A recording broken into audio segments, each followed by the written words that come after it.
Lights, camera, action. हर हर महादेव दोस्तों, आज मैं बात करने वाला हूँ नीम करोली बाबा की। नीम करोली बाबा बहुत प्रसिद्ध है हमारे, बहुत सारी कथाएं जुड़ी हुई हैं, मान्यताएं हैं, बहुत सारी कहानियां आपने सुनी होंगी। तो आज मैं बात करूंगा कि बजट में कितने बजट होना चाहिए आपका कि आप नीम करोली बाबा ट्रैवल कर सको, मतलब जा सको। मेनली है, मैं आपको बताता हूँ दिल्ली से। तो मैंने मैक्सिमम में कैलकुलेट कि आप नॉर्मल कंफर्ट लग्जरी वाला जर्नी नहीं, नॉर्मल कंफर्टेबल जर्नी करके जाओगे आप, लाइक ट्रेन, बसेस, अब खुद की ट्रैवल, सारी चीज़ें मैं बताऊंगा। तो आप मिनिमम कितने में जा सकते हो?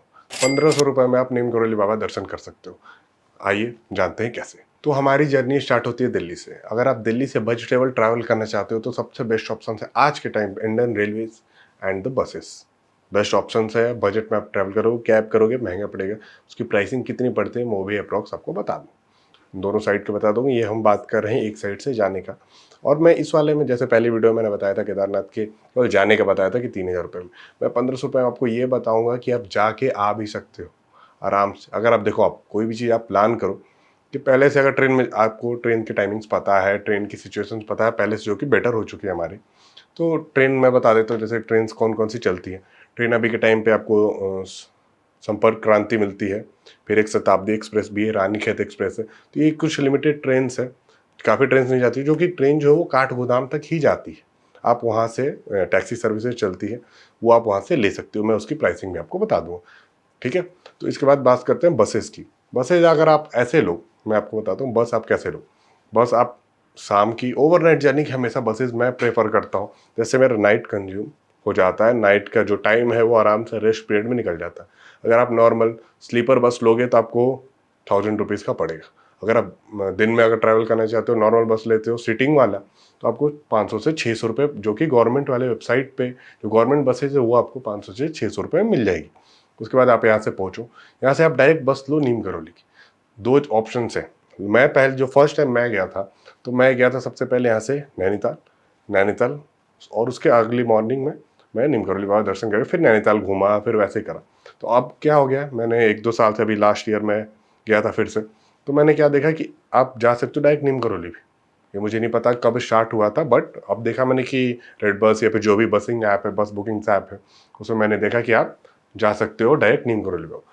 तो आप डायरेक्ट नीम करोली बाबा की बस ले सकते हो, आराम से वहाँ जाओ। जो नॉर्मल स्टे है वहाँ 500, 700, 1000 रुपये तक के लिए मिल जाता। अगर आप दिन की जर्नी रख रहे हो, तो अगर आप सुबह अर्ली मॉर्निंग पहुँच जाते हो, ओवरनाइट आपने रखा, तो आप सुबह पहुँचो, आराम से दर्शन करो। बेस्ट स्लॉट टाइम है दर्शन करने का सुबह। मंदिर जाने का बेस्ट टाइम होता है सुबह। ऐसा नहीं कि बहुत ज़्यादा क्राउड होता, वहाँ का टाइम मैनेजमेंट या फिर जो भी मैनेजमेंट है वो प्रॉपर सही बना हुआ है। एक चैनल के थ्रू पहले थोड़ा दर्शन करने गए, अब प्रॉपर चैनल बना दिया ताकि भीड़ को कंट्रोल करने के लिए। और पहले तो थोड़ा स्टे करने के लिए वहाँ, मैं फर्स्ट टाइम में जब गया था तो मैं वहाँ दर्शन किया। मैंने, मेरा फर्स्ट टाइम एक्सपीरियंस ये था कि जब मैं सामने गया तो उनकी जो मूर्त बनी हुई है, तो मैं देख के मेरे आंखों में आंसू आ गया। तो ये मेरा फर्स्ट लाइफ टाइम एक्सपीरियंस था, कभी भी किसी मंदिर में या फिर ऐसे जाके जैसे दर्शन किया मैंने, जैसे ही मैंने देखा तो मेरे आंखों में एकदम, कैसे होता है, क्या देख लिया मैंने, वैसा एक स्वरूप। तो मेरा वो फर्स्ट टाइम एक्सपीरियंस था।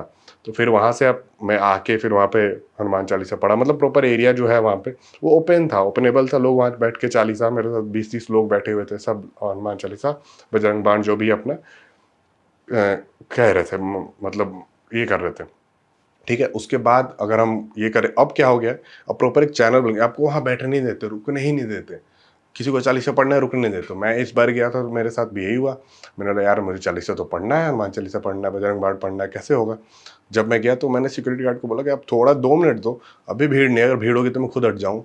तो मैं एक कॉर्नर स्पेस लिए जहाँ से मुझे एकदम कॉर्नर से, अगर आप जाओगे ना जब एग्जिट करोगे मेन गेट से थोड़े से पहले, तो कॉर्नर से देखोगे तो मूर्त एकदम, उनकी जो मूर्ति है प्रॉपर आपको विजुअल उसका क्लियर मिलता है। तो आप वहाँ से आराम से देख सकते हो। और एक और टिप बताता हूँ मैं आपको, जैसे लोग वीडियो फोटो के लिए मना करते हैं, तो आप ठीक है मंदिर कैंपस में वो मना करते हैं, तो वहाँ से वो नहीं दिखते। आप तो आप क्या करो, जब एग्जिट करके ऊपर आओगे तो अभी वहाँ पे कंस्ट्रक्शन काम चल रहा है, पुल बना हुआ है, जो ऊपर आओगे तो कुछ कंस्ट्रक्शन काम चल रहा है। तो वहाँ से एक विजुअल आता है, अगर आप जूम करोगे तो आराम से प्रॉपर मंदिर के अंदर जो बैठे हुए हैं बाबा, वो प्रॉपर दिखते हैं। तो जैसे मैंने वीडियो लिया है वो मैं क्लिप थोड़ी सी शेयर कर दूंगा, उसमें क्लिप डाल दूंगा, मेरे पास होगी आई थिंक। तो ये मेरा फर्स्ट टाइम एक्सपीरियंस था। और सेकंड टाइम में अभी दर्शन करके जो बुलावा आएगा फिर से जाएंगे। तो बस टेबल में ट्रैवल का जहाँ तक बता रहा हूँ मैं आपको कि 1000 रुपये आपका अप्रोक्सीमेटली कितना हो गया, इसके ब्रेक डाउन करते हैं तो ये एक प्राइसिंग पड़ गया। तो 1000 रुपये आप मान लो, आप ट्रैवल स्टे, ठीक है, 500 1000 रुपये। आप वहाँ फूड भी कोई सस्ता है, कोई बहुत महंगा फूड नहीं है, बहुत सारे रेस्टोरेंट्स, अच्छे रेस्टोरेंट्स भी है, आप उसी लाइनअप में आप जाओगे तो आप कर सकते हो। तो ये सारी चीज़ें मैं आपको डिटेल में थोड़ी थोड़ी बताता हूँ। जैसा कि मैंने आपको अपना एक्सपीरियंस बताया, तो मैं भी बता, तो सबसे पहले लोग आप कैसे ट्रैवल कर सकते हो, नैनीताल जाके भी आप जा सकते हो कि नैनीताल की ही बस ले लो। अगर आप वेजिटेबल ट्रैवलिंग है, थोड़ा सा एक्सपेंसिव पड़ता है अगर, तो आप वहाँ जाके भी नैनीताल घूम के भी 1-2 दिन स्टे करके, नैनीताल, भीमताल, नैना देवी मंदिर, बहुत सारी चीज़ें हैं वहाँ पे, आप वहाँ भी घूम सकते हो। गुरु देवता मंदिर भी है नैनीताल में। और नीम करोली बाबा के बाद मैं हमेशा हनुमानगढ़ जो मंदिर है, हनुमानगढ़ी, वहाँ भी जाता हूँ दर्शन करने के लिए। वहाँ भी नीम करोली बाबा का कुछ है, चीज़ें वहाँ पे रखी हुई हैं, तो वहाँ पे भी वो चीज़ें अवेलेबल है, तो आप वहाँ भी जाएँ दर्शन करने। पास में ही है, कैब वाले को बोलो या फिर जो भी टैक्सी वगैरह बोलते हो, 50-100 रुपये 200 रुपये लेते हैं, आपको अच्छे से वो घुमा देते हैं। मैं कहता हूँ हमेशा कि सबसे बेस्ट ट्रैवल क्या होता है, अगर आप पैकेज वगैरह मत लो, अगर आप थोड़े भी दिमागदार हो, नॉलेजेबल हो, तो आप जाओ फ्लाइट, ट्रैवल, बस, जैसे भी आप किसी भी जगह पहुँचते हो, तो वहाँ के जो भी पैकेज वगैरह देते हो उनसे मत लो। कैब सर्विसेज के पास जाओ, उन्हें बोलो भैया 10 ये 20 लिस्ट है, ये मैंने गूगल करें, आपके पास जो लिस्ट है बताओ उसमें क्या क्या मैच हो रहा है, ये चीज़ें मुझे कवर करनी है। अगर उसके अलावा भी कुछ बेस्ट एक्सपीरियंस वाली कुछ चीज़ें उस जगह पे, तो आप मुझे घुमा दो। वो आपको चीपर भी पड़ता है बहुत सारा। अगर प्राइसिंग कम करें, बहुत सारे ऑप्शंस होते हैं, आप उनसे एक दूसरे से बात करोगे, भैया वो तो इतने में जा रहा है, आप इतने में चलो, तो वो चीज़ें हो जाती हैं, प्राइसिंग कम पड़ती है। पैकेज पड़ता है आपको, ऑब्वियस है, अगर कोई ट्रैवल कंपनी कमाती है, मेरे बहुत सारे दोस्तों की ट्रैवल कंपनी से, ट्रैवल कंपनी की अर्निंग क्या होती है, ऑलमोस्ट अगर 50,000 का पैकेज दे रहा है तो वो 30,000 रुपये आप एक्सपेंस कर रहा है, 20,000 रुपये पर हेड तो वो बचा ही रहा है। तो ये एक उनका जो, आप 20,000 रुपये आपको एक्स्ट्रा क्यों देना है। तो मैं एक नॉर्मल अपना ही बताता हूँ। सबसे पहले मैं जब निकला, तो भाई पहाड़ों में जाने का तो एक्सपीरियंस आपको सबको पता, अलग ये एक्साइटमेंट सी होती है कि एक्साइटमेंट है कि भाई पहाड़ में जा रहे हैं, घूमने जा रहे हैं। तो मैं गया था जब, तो मैं एक भैया है उनके साथ गया हुआ था, उस टाइम बस से गया था मैं। तो ये मेरा एक्सपीरियंस है। सबसे पहले गया, फिर नैनीताल घूमा, फिर अगले दिन पूरे शाम को डिसाइड किया कि यार सुबह सुबह दर्शन करेंगे मंदिर। तो उस टाइम थोड़ी बारिश हो रही, कंटिन्यूस बारिश हो रही थी ना, बारिश हो रही है, ऐसा ना हो कि दर्शन ना हो पाए, कैब ना मिले। बट ऐसा था, बुलावा आया था भाई, स्पेशली ही गए थे उस चीज़ के लिए। तो हमें कैब सर्विस बहुत कम थी वहाँ, मतलब 2-3 कैब्स थी जो होटल वाले ने हमें प्रोवाइड करा। बाहर इतनी तेज़ बारिश हो रही थी, कुछ भी नहीं था। तो उन होटल वाले ने कराया, वो थोड़ी देर बाद उसने बोला कि कुछ एक्स्ट्रा चार्ज लगेगा कैब ये वो। मैंने ठीक है भैया आप ले लेना, बट हमें दर्शन करा दो। जब यहाँ बारिश हो रही थी, जब वहाँ गया, बारिश बंद हो गई। उसके बाद आराम से दर्शन किया, एकदम कहता हूँ ना कि एकदम एक्साइटमेंट सी थी, और वहाँ जाके एकदम मन शांत सा हुआ। सारी चीज़ें दर्शन करी, बढ़िया से प्रसाद भी, ऐसा कुछ नहीं है कि आपको मैंडेटरी प्रसाद ये चढ़ाना है वो चढ़ाना। वहाँ पे लड्डू है, आपको वहाँ पे संतरे भी देते हैं, आई थिंक संतरा ही बोलते हैं उसे, वो या मौसमी जैसा कुछ होता है, वो वहाँ पे चढ़ता है। तो वो सारी चीज़ जो भी हनुमान जी को हमारे प्रिय है, वो वहाँ चढ़ते। बंदर तो आपको दिखेंगे जहाँ पे आप हनुमान जी, वहाँ बंदर तो रहेंगे। और मेरा दर्शन के टाइम तो आपको उन्होंने बताया कि मैं गया तो मेरा एकदम से स्लो हो गया। मैं जब गया, बारिश की वजह से थोड़ा सा क्राउड कम हो गया था, 6-7 बज रहे थे मॉर्निंग के, ठीक है। तो मैं जब गया तो एकदम क्राउड कम भी था, तो आराम से मैंने दर्शन किया। जो पंडित जी से प्रसाद चढ़े, अब वहाँ ये भी नहीं कि आप प्रसाद जो दे रहे हो वो चढ़ेगा, आपको खुद ही प्रसाद खोलना है, वहाँ दिखाना है, वो अंदर आ गया, ठीक है। तो वो आपको ये नहीं कि मुझे इतना महंगा लेना है, वो प्रसाद का कुछ नहीं होता। भगवान सबको एक्सेप्ट करते हैं, चाहे वो आपके पास 5 रुपये का प्रसाद हो या 5,000 का या 5 लाख रुपए का चढ़ा हुआ हो, ठीक है। तो मेरा वो एकदम से दर्शन कर, जो पंडित जी, मैंने बोला पंडित जी 2 मिनट रुक सकता हूँ? बोले हाँ खाली है, आप आराम से दर्शन करो। तो वही मैं बताया कि सबसे पहले गया मैं, आंखों में आंसू से आ गए, मैंने क्या देखा ये। तो वो मेरा एकदम आराम से मैंने वहीं पे चालीसा पढ़ा। उसके बाद फिर भैया से बोला कि थोड़ा यार आगे चलते हैं, क्राउड बढ़ रहा है। तो फिर हमने जाके, थोड़ा स्पेस था वहाँ पे बैठ के, फिर वापस से दोबारा वहाँ भी चालीसा पढ़ा। तो ये मेरा फर्स्ट टाइम का एक्सपीरियंस था। अब मैं इसको ट्रैवल ब्रेकडाउन जर्नी करता हूँ। जैसे अभी फर्स्ट वीडियो मैंने, अगर आपने नहीं देखी थी, केदारनाथ 3,000 रुपये में ट्रैवल कर सकते हैं यानी, वो मैंने आपको बताया है, उसका ब्रेक थ्रू बताया है। वो आप सेम उसी तरह मैं इसका ट्रैवल ब्रेकडाउन प्रेसिंग करता हूँ। मैंने आपको इसमें कवर कर दिया जर्नी स्टार्ट, जो हमारा फर्स्ट पार्ट था। मैंने पार्ट वाइज जैसे बोला नहीं कि पार्ट 1 है पार्ट 2 है, बट जर्नी स्टार्ट हो गया। फिर मैंने सेकंड अपना फर्स्ट दर्शन बता दिया आपको। अब थर्ड बात करते हैं, मेन इंपॉर्टेंट जो है ट्रैवल कॉस्टिंग, उसका ब्रेकडाउन। सबसे पहले बात करते हैं ट्रैवल का क्या ऑप्शंस है। ट्रेन्स, बसेस जो कि चीपर है और अच्छी है, ऐसा नहीं कि सेफ नहीं है, आपने कम ले ली तो बेकार बस है, नहीं, गवर्नमेंट के बसेस भी है। और प्राइवेट में जो स्लीपर वाले नहीं है, नॉर्मल स्लीपर वाले बसेस जिनको सीटिंग होते हैं, जो 400-500 रुपये पे मिल जाता है। अब रैंडम आप कोई भी चीज़ बुक करो तो ऑब्वियस महंगा पड़ेगा। आप प्लान कर रहे हो कोई चीज़, तो आपको पहले 2-3 दिन, 4 दिन, 1 हफ्ते पहले बुक करो तो ऑब्वियस सस्ता पड़ता है। तो इसकी ट्रैवल ब्रेकडाउन की प्राइसिंग बात करते हैं। ट्रैवल दिल्ली टू आश्रम 800 रुपये से 1,500 रुपये। स्टे जब अगर आप वहाँ पहुँचते हो तो नियर बाई 500 रुपये से 1000 रुपये, फूड 200 से 500 रुपये, तो टोटल कॉस्ट अप्रॉक्स वगैरह हमारा 1500 रुपये करीब, 1500 से 3000 में मैक्सिमम लेके चल रहा हूँ। बट मैंने आपको बोला कि आप 1500 रुपये में आप आराम से कर सकते हो। एक अलग ऑप्शन देता हूँ मैं, एक मैक्सिमाइज करके मैं चला था दिल्ली से आश्रम जाने के लिए आराम से 500 से 600 रुपये, बस 600 रुपये लेके चलते, ठीक है, 600 रुपये स्टे। अगर आप, मैंने इसलिए बोला कि आप टाइमिंग ऐसी रखो कि आप ओवरनाइट ट्रैवल कर रहे हो या दिन में ट्रैवल कर रहे हो, दिन में ट्रैवल करा तो 7-8 घंटे में पहुँचे, 10 घंटे में पहुँचे, और उसके बाद आप वहाँ पे स्टे नहीं कर रहे हो, दर्शन करके आप सेम डे रिटर्न भी आ सकते हो, ठीक है। अगर ओवरनाइट जर्नी बस करनी है तो आप वो भी कर सकते हो। तो और उसके बाद बाकी फूड 200 से 500 रुपये, तो आप आराम से 1000-1500 रुपये में आप आराम से दर्शन करके आ भी सकते हो। और थोड़ा मैंने मैक्सिमाइज भी किया है, तो आराम से इसे ट्रैवल दिल्ली से आश्रम 800 से 1500 रुपये, स्टे 500 से 1000 रुपये, और फूड 200 से 500 रुपये, तो टोटल कॉस्ट हमारा हो गया 1500 से 3000 रुपये। जैसा कि मैंने आपको बोला कि ट्रैवलिंग का जो आप प्लानिंग गलत करते हो तो ये आपकी जो कॉस्टिंग वो डबल भी हो सकती है। एक मैक्सिमाइज लेकर चलता हूँ, मैंने मिनिमम बता दी, 1500 में आराम से जाके आ सकते हो, ठीक है। अगर जाने का भी रख लेते हैं कि आप दर्शन कर पाते हो कि नहीं, 1500 में आप आराम से तो आराम चले जाओगे। स्लीपर भी लोगे तब भी 1200-1300 रुपये में आराम से जाके फूड लेके आप आ सकते हो दर्शन करके। मैं आने की नहीं बता रहा हूँ, आप जा सकते हो आराम से दर्शन, 1500 रुपये आपके दर्शन हो सकते हैं आराम से। तो आपकी कॉस्टिंग, अगर प्लानिंग गलत होती है ऑब्वियस डबल हो सकता है। एक बजट लेके आप ऑब्वियस ट्रैवल करते हो कि भाई इतना बजट करना है, तो 1500 रुपये बहुत ज़्यादा नहीं होता बजट, आप आराम से इसमें जाके ट्रैवल कर सकते हो। पार्ट 4 है हमारा रियलिटी, जो कि ये है कि जो कि वहाँ की सच्चाई कोई नहीं बताता कि क्या है। अगर मैं बताऊँ तो पीक सीजन में आप जाओगे तो हैवी क्राउड, ऑब्वियस है, कभी आप पीक सीजन में आप जाओगे तो हैवी क्राउड मिलेगा मिलेगा। गर्मी के टाइम पे लोग ठंडी की वजह से भी जाते हैं कि यार मौसम और ठंडा होगा, थोड़ा वेदर वहाँ का in comparison Delhi to Noida better है वहाँ, तो इस वजह से ये भी पीक सीजन में बहुत क्राउड होता है।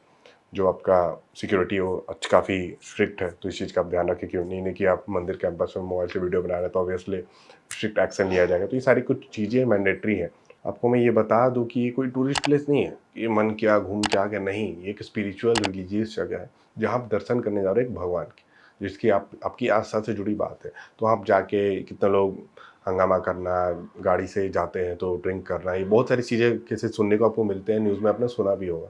तो एक स्पिरिचुअल जगह, एक नाम कोटा पूर्ति करने आप नहीं जा रहे हो वहाँ पे, एक स्पिरिचुअल जगह है, रिलीजियस जगह है, कोई एक टूरिस्ट प्लेस नहीं है वो। तो इस चीज़ के लिए मैं थोड़ा स्ट्रिक्ट रहता हूँ, अभी हूँ, चाहे मैं किसी को हिदायत भी करता हूँ। तो इस चीज़ के लिए आप ये रखो कि आप वहाँ जा रहे हो तो अपने मन के साफ सुथरे मन से आप जाओ, वहाँ दर्शन करो, अच्छे से दर्शन हो जाता है, कोई नहीं कि हड़बड़ी है। पीक सीजन में भी आप थोड़ा इंतजार करोगे मंदिर के लाइन में तो वो भी आपको अच्छे से दर्शन हो जाए। मैं तो ये मानता हूँ कि अगर आप लाइन में लगे हो, ज़्यादा लोग नहीं है, 200-500 लोग भी हैं, अगर आप पहले बार में आपको एक लगा कि आपको धक्का मार के आगे कर दिया गया, थोड़ा आप ढंग से दर्शन नहीं कर पाए, आप दोबारा लग जाओ यार। मैं दोबारा भी लगा हूँ कहीं कहीं मंदिर में, केदारनाथ मंदिर में एक बार हमें सुबह दर्शन नहीं हो पाया, तो मैं शाम को भी प्लान किया था कि शाम को भी आराम से दर्शन हो जाएंगे। तो वो सारी चीज़ें आपके ऊपर डिपेंड करता है आप कैसे दर्शन करते हो। आप ये नाम के लिए गए हो कि भाई बस मैं जा रहा हूँ यार, यहाँ गया हूँ दर्शन करने, बस आ जाऊँगा दर्शन करके, कहूँगा कि सबको लगा दूंगा स्टोरी कि मैं गया था। तो आपके आस्था से जुड़ी हो, आप कैसे जाते हो। मैं ये भी बता दूँ कि अगर आप केवल कंटेंट बनाने जा रहे हो उस जगह, व्यूज़ के लिए जा रहे हो, स्टोरीज़ के लिए जा रहे हो, तो ये जगह वैसी नहीं है। ये मैं ये नहीं कहता कि मिरेकल होगा वहाँ जाके, लेकिन अगर आप जेन्युइनली जा रहे हो तो मन को शांति मिलेगी ही मिलेगी। टच वुड, मैं अपने दिल से ये बता रहा हूँ, मेरा जो एक्सपीरियंस है मैंने आपके साथ शेयर किया। जो भी गया होगा उनका आप एक्सपीरियंस आप उनसे पूछोगे तो उनका कुछ ऐसा ही सिमिलर आपको एक्सपीरियंस मिलेगा कि दर्शन करे कैसा फील हो। तो शांति वाली जगह है, तो आप आराम से दर्शन कर। कहते हैं ना कि एक इनर पीस फील होता है, आप मंदिर में जाते हो, क्यों जाते हो मंदिर में, घंटियाँ होती हैं जो आपकी निगेटिविटी को दूर करती हैं। वो एक माहौल, जब मंदिर बनता है तो बहुत सारे पूजा विधियों रिचुअल्स के हिसाब से बनता है, तो उस जगह पे कुछ बात होती है। कैसे मानते हैं कि जो मानते हैं कि भूत है, भाई मंदिर जाएंगे तो थोड़ा मंदिर है पास में, आप कुछ डर नहीं मुझे, तो एक स्पिरिचुअल सब चीज़ें जुड़ी हुई हैं। तो एक इनर पीस मिलता है आपको मंदिर जाने के बाद। तो क्या ये जगह एक हाइप है या सच में स्पेशल है, ये डिपेंड करता है कि आप क्या ढूंढने जा रहे हो। इस वीडियो में मैंने आपको ट्रैवल सेक्शन बता दिया कि आप, मैं ट्रेन के नाम्स डाल दूंगा कौन कौन सा ट्रेन से। आप देखो अवेलेबिलिटी के मैं भी नहीं बता सकता कि 2 दिन कौन सा ट्रेन है। अभी जस्ट मैंने चेक किया कि कौन सा ट्रेन में अवेलेबल था, संपर्क क्रांति में भी था, कुछ सीट्स अवेलेबल थी। जो शताब्दी करके कोई ट्रेन है वो जाती है। मैं नेम दो भी कुछ ट्रेन से वो डाल दूंगा। बसेस के लिए मैं टाइमिंग्स नहीं डाल सकता कि किस किस बस पे, मतलब ऑलमोस्ट हर टाइमिंग्स पे ज़्यादातर बसेज ओवरनाइट जो पहाड़ों में जाती हैं या फिर जो लॉन्ग डिस्टेंस हो 10 घंटे 12 घंटे, वो आराम से ओवरनाइट वाली ही बसेज होती है। और दिन में भी बसें चलती हैं, नहीं कि बस नहीं जा रही है, ब्रेक थ्रू करके भी जा सकते हो। और ट्रेन का जहाँ तक बात है, वो ट्रेन काठ गोदाम तक जाती है, वहाँ से आपको 50-100 रुपये टैक्सी दे के आप आराम से वहाँ से जा सकते हो। और ये जो आपके बसेज भी जहाँ उतारती है, अगर आप नैनीताल उतरते हो तो नैनीताल से भी आपको आपके बस पैकेज में या फिर जो भी आप बस टिकट लेते हो तो 50-100 रुपये पर हेड इंक्लूड होता है, वो जो कि आपको नैनीताल जाके ड्रॉप करे। और नीम करौली का भी ऐसा था, वहीं पे आप उतरेंगे, बसेज उसके आगे नहीं जाती हैं ड्यू टू रोड्स या ट्रैवल, बहुत सारी गवर्नमेंट के रूल्स, तो वहाँ से आगे नहीं जाती हैं। नॉर्मल टवेरा टैक्सी वाली नॉर्मल गाड़ियाँ चलती हैं, आप आराम से 50-100 रुपये पर हेड पे वहाँ से जा सकते हो। ये ट्रैवल ब्रेकडाउन मैंने आपको बता दिया, जो कि 1500 से 2000 रुपये में आप आराम से दर्शन कर सकते हो नीम करौली बाबा। कैसा रहा आपका एक्सपीरियंस दर्शन करने का? अगर आप दर्शन करके आओ या फिर दर्शन करने गए हो, अगर आप मेरी वीडियो देखते हो तो आपका कैसा एक्सपीरियंस है आप मुझे शेयर कर सकते हो। आप मुझे डीएम भी कर सकते हो, तो इंस्टाग्राम पे मैं बायो में अपना कैप्शन सारी चीज़ें देता हूँ। यहाँ पे कुछ वैसा नहीं है आप रजिस्ट्रेशन करके जाओ, ऐसा कुछ भी नहीं है, आप आराम से दर्शन करके आ सकते हो। कोई रिस्ट्रिक्शन वहीं वैसी वाली चीज़ें नहीं है कि मैंडेटरी चीज़ें हैं आपको करनी ही है वहाँ जाके। तो आपको कमेंट सेक्शन में आपको वीडियो कैसी लगी आप ज़रूर बताना, अगर हेल्पफुल लगी तो ज़रूर बताना, मुझे मोटिवेशन मिलेगी और वीडियोस बनाने के लिए। जैसा आप जानते हो काफ़ी टाइम बाद मैं वीडियो बना रहा हूँ, एक ब्रेक हो गया था मेरे, बहुत सारी चीज़ें हैं इंपॉर्टेंस, बहुत सारी चीज़ें हैं, वर्कलोड, तो आप कह सकते हो वर्क टाइमिंग ऐसे हो नहीं पाती कि मैं खुद पे टाइम नहीं दे पाता। तो आई डिसाइडेड कि I just motivated from my one of my clients कि मैं अपने वीडियो बनाऊँ, इस चीज़ के लिए मैं उनके लिए वीडियो शूट करा रहा हूँ, तो मैं खुद के लिए क्यों नहीं कर सकता। तो एक मैंने टाइम निकाला और मेनली मैंने टारगेट अभी किया बजट ट्रैवल पैकेजेस बनाऊंगा, और जहाँ जहाँ अनएक्सप्लोर्ड जगह है जहाँ मैं गया हूँ उसके एक्सपीरियंस अपना शेयर करूँगा, और उसके बजटेबल आइटनरी आपको मैं शेयर करूँगा। ठीक है, और ऐसी मोर ट्रैवल वीडियोज़ के लिए आप सब्सक्राइब करना ना भूलें। Thank you. हर हर महादेव।